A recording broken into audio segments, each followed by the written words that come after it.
AITAH for standing my ground against my pregnant crush. It's crazy how fast life can go from simple to complicated.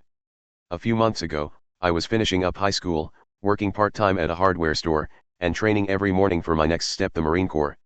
That was my plan. My dream. I've wanted to wear the uniform since I was 12, ever since my older cousin came home from deployment and I saw what strength and purpose looked like for the first time. I wanted that for myself. I still do. Then she walked back into my life. Let's call her Ashley. Ashley was the girl I crushed on all through sophomore year. She was beautiful, confident, a little reckless, the kind of girl who could walk into a room and make you forget your own name.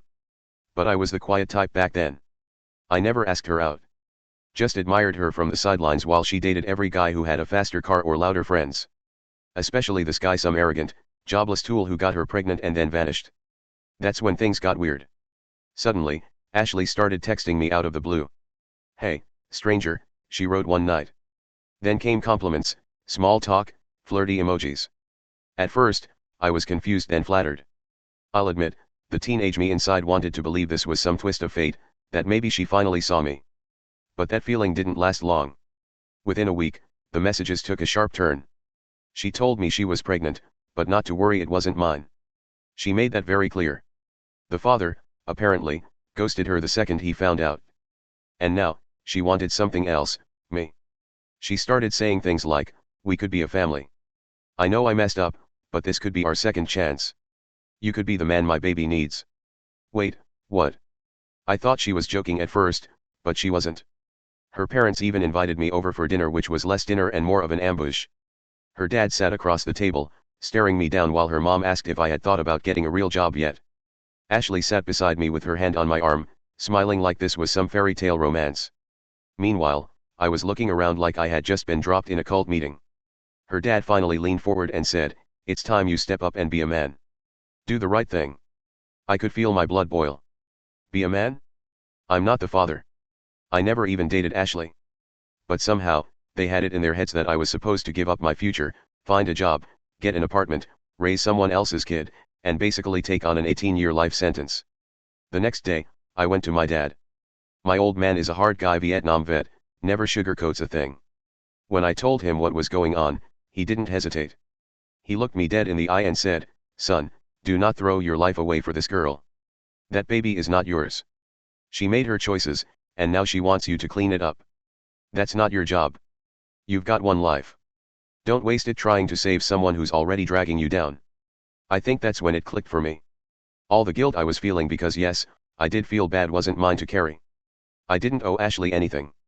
Not my time, not my money, and certainly not my future. So I told her the truth. I told her I wasn't interested in playing house with someone else's baby. I said I was going into the Corps, something I've worked my ass off for, and I wasn't going to throw it all away for a fantasy. She cried. Her dad called me a coward. He said I wasn't a real man, that a real man takes care of a woman in need. But here's the thing, being a man doesn't mean sacrificing yourself to save someone who doesn't respect you. It doesn't mean throwing your goals in the trash to fix someone else's mistakes. Being a man means knowing who you are and not letting anyone take that from you. After that, things got ugly fast. Ashley and her parents started blowing up my phone. Social media messages, fake accounts, even showing up at my part-time job. They'd leave notes on my windshield.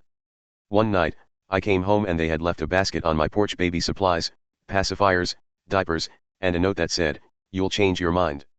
We believe in you." I lost it. That week, with my dad's help, I blocked every number, every account. I even changed mine. I contacted the police and filed for a temporary restraining order against her and her parents. It wasn't easy. You have to show documentation, threats, or persistent harassment. But I kept everything. Screenshots, voicemails, photos of the porch basket. And I'm working on making that restraining order permanent. Now, they're legally not allowed to contact me. If they do, the sheriff will make sure they regret it. I still think about it sometimes, not because I doubt my choice, but because it reminds me how important it is to protect your dreams. I'm shipping off in a few months. I'll be in uniform, standing shoulder to shoulder with other young guys who, like me, chose something bigger than themselves. And when I look back, I won't feel bad about saying no. I'll feel proud that I stood up for the life I wanted and didn't let guilt, manipulation, or fantasy drag me into a cage I never agreed to build. Because her baby was never mine to raise. And I have my own path to follow.